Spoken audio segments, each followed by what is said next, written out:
নমস্কার বন্ধুরা, আমি মৌসুমী উইথ মৌসুমী চ্যানেলে সবাইকে স্বাগত। আজ আমি তৈরি করব গান্ধারা মাছের চচ্চড়ি। এই মাছকে অনেকে বলে বক মাছ, কেউ বলে কোকিলা বা কাইক্কা মাছ। এখানে আমি নিয়েছি একটা বড় সাইজের গাংধারা মাছ। মাছটাকে বাজার থেকে কেটে নিয়ে এসেছি, তাই এটাকে ভালো করে পরিষ্কার করে ধুয়ে নিয়েছি। এর মধ্যে আমি অল্প একটু হলুদ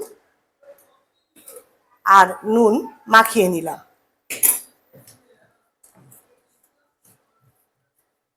কড়াই গরম হয়ে গেছে, এরপর এতে পরিমাণ মতো তেল দিয়ে দিলাম।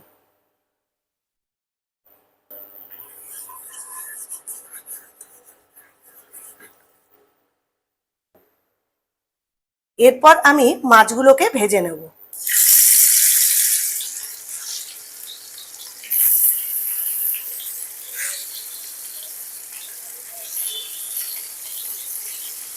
গাংধারা মাছের চচ্চড়ির জন্য আমি একটা বড় সাইজের আলু, যেমনভাবে আলু ভাজে সেরকম লম্বা লম্বা করে কেটে রেখেছি।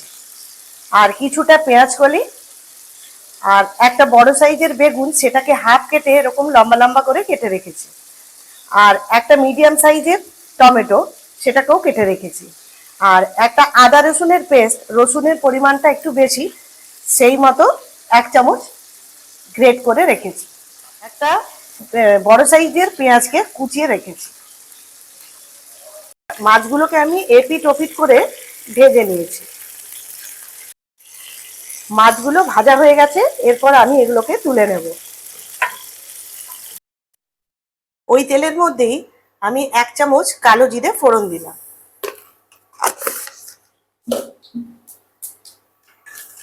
ফোড়নটা একটু ভাজা হয়ে গেছে, এরপর এতে আমি কুচনো আলুটা দিয়ে দিলাম।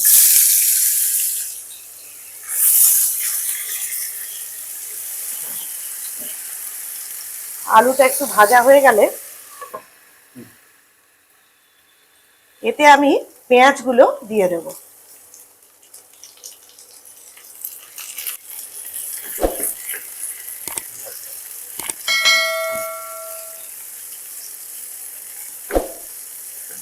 পেঁয়াজগুলো একটু হালকা ভাজা হয়ে গেলে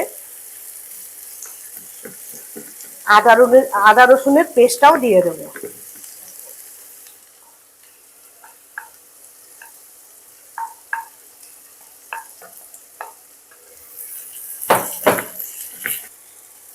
এতে আমি সামান্য স্বাদ মতো একটু লবণ দেব, তাহলে আলুগুলো তাড়াতাড়ি নরম হয়ে যাবে।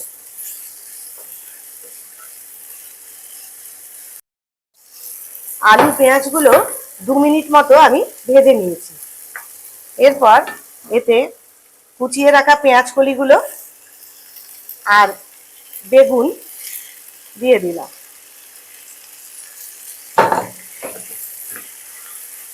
অল্প একটু নাড়িয়ে নিয়ে কুচনো টমেটোগুলোও দিয়ে দিলাম। এগুলোকে এরপর ভালো করে ভেজে নেব।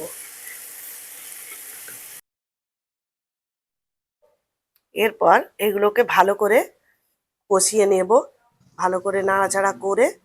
তারপর একটা পাত্রে 1 চামচ হলুদ গুঁড়ো, 1 চামচ ধনে গুঁড়ো, 1 চামচ কাশ্মীরি লঙ্কার গুঁড়ো আর হাফ চামচ লঙ্কার গুঁড়ো সব দিয়ে দেব। এরপর চেরা 3টে কাঁচা লঙ্কা, সেটাকেও দিয়ে দেব। এরপর ভালো করে নাড়িয়ে নিয়ে সামান্য একটু জল দিয়ে কষে নেব, যেন পাত্রের গায়ে লেগে না যায়, মশলাটা পুড়ে না যায়।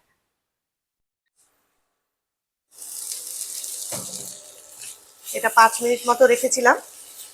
আমার এটা আলুগুলো সেদ্ধ হয়ে গেছে, মোটামুটি সেদ্ধ হয়ে এসছে। এরপর আমি 2 কাপ মতো গরম জল দিয়ে দেব।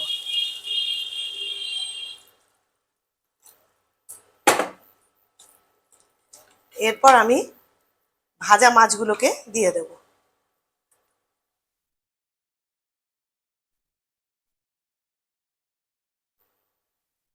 এই মাছ অতি সুস্বাদু হয় খেতে। 5 মিনিটের জন্য এটা ঢাকা দিয়ে রাখবো। সম্পূর্ণভাবে এটা আমার হয়ে গেছে। এবার আমি এটা অন্য পাত্রে নামিয়ে রাখবো। এর ওপরে এবার ধনেপাতা কুচি ছড়িয়ে দিলাম।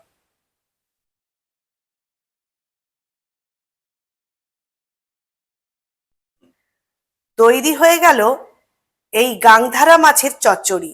এই রেসিপিটি যদি আপনাদের ভালো লেগে থাকে লাইক করবেন, শেয়ার করবেন।